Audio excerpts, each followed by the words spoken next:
Let's bring in Professor Emeritus Harvard Law School and author of The Preventive State, Alan Dershowitz.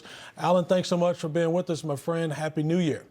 Happy New Year to you and everybody else. Thank you. Now, President Trump seems fairly confident that he's in the clear when these troves of files get released. I mean, what's your take on the latest dump of the Epstein Files? The Democrats, they were silent for 4 years, but all of a sudden, they want answers about the Epstein Files.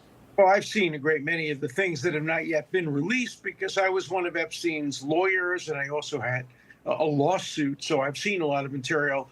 There's nothing that I've seen that would in any way incriminate President Trump. What's really missing from the files is this.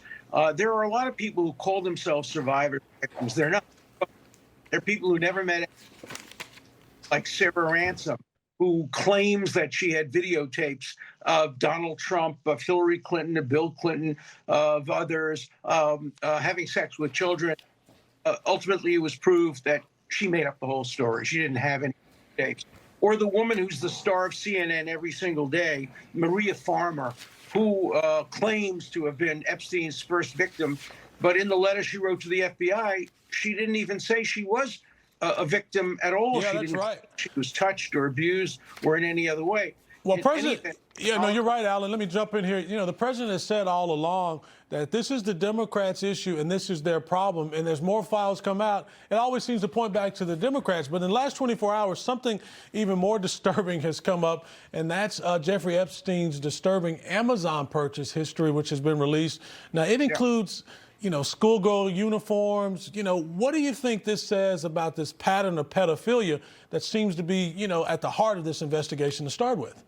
Well, there's no question. He was a pervert. He liked young girls, 16, 17-year-old girls. The case he pleaded guilty to was one a 17-and-a-half-year-old and one 18-and-a-half-year-old. But these Amazon purchases certainly suggest perversion, and we know that now. There's nothing new about that. But nobody knew that. People who knew him, I was his lawyer, I didn't know that. The people who were his business associates who went to seminars with him didn't know that. So I think this idea of finding, hundreds and hundreds of people who are complicit is going to lead nowhere. As far as I know, there are very, very few people whose names haven't already been released that will be released in the files that people have ever heard of. I think the most important thing is to tell all sides of the story. When a person accuses somebody else, you not only have the accusation, but you have to have every bit of information about the accuser to show whether they're lying or telling the truth. Many of these accusers have never even met Jeffrey Epstein. They just made it up. They went and they collected $50,000, gave a third of it to their lawyers. This has been very much a money-driven kind of situation where a lot of people have gotten rich, some of them true victims, some of them real victims. No, you're exactly right. And you're talking about those true, victims, and politics are always a part of the release of these Epstein files, starting with the Democrats who never released them. But the public does want to know who the abusers are, and clearly, but have we gotten away from that purpose of the release of the files, which is accountability for the victims' abuse? It seems to be something else. About 30 seconds to you on that, Alan.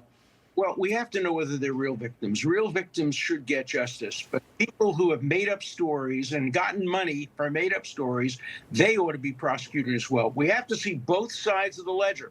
When there's an accusation, the accuser's name has to be made public, and the accuser's background has to be made public. Sure. Look what happened with the Larry Nassar letter. We finally found out that Larry Nassar letter was a complete fraud. It was written by somebody else. That's exactly right, sir.